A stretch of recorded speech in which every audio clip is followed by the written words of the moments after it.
How much do interest rates actually make an impact on your monthly payment on a mortgage? I'm going to tell you the math here in just a second on this episode of Ryan and Real Estate.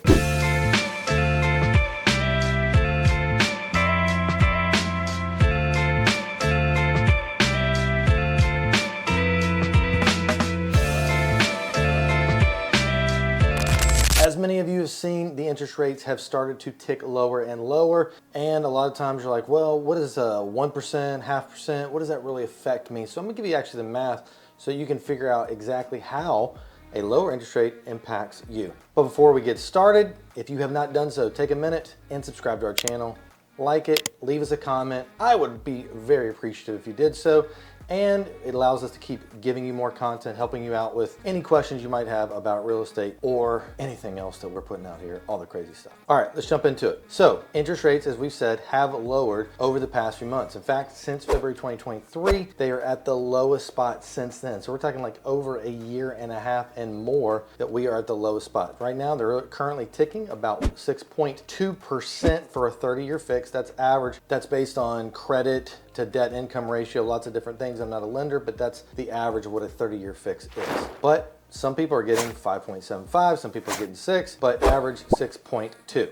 Okay, so how does that actually affect? Well, let's take this $500,000 home for example. Beautiful home, new construction, $500,000. What does that look like? Well, let's actually rewind a little bit and go back to just February of this past year. Rates then were at one of the highest times we have seen, which at that time, the average was 7.75. So you take the same $500,000 house, and here's how the math plays out. First, we're gonna put a 20% down payment down. That would be $100,000. We're gonna do this in a 30-year fixed loan. The interest rate, 7.75%. We're gonna have to pay $2,500 a year in homeowners insurance, and then $8,000 a year in property taxes. That brings our total up to, with everything all included, to $3,740 per month. Now, let's fast forward to today. Rates, let's say, and it is possible to get a 5.9% 30-year fixed interest rate.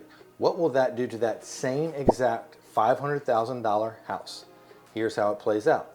The down payment's the same, 30-year fix is the same, the homeowner's insurance is the same, and the property tax is the same. The only thing that's different is that our rate has gone down to 5.9%.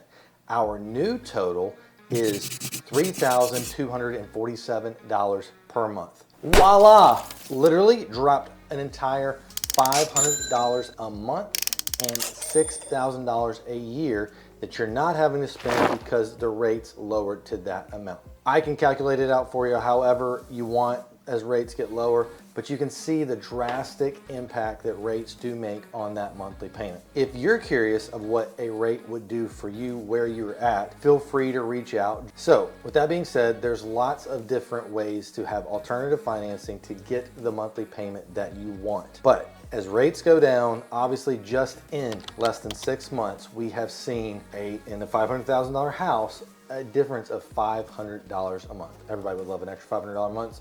Wouldn't you? Well, that is how you do it.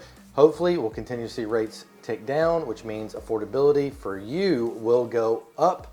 There you have it. There's the math. Otherwise, we'll see you next time on Ryan and Real Estate.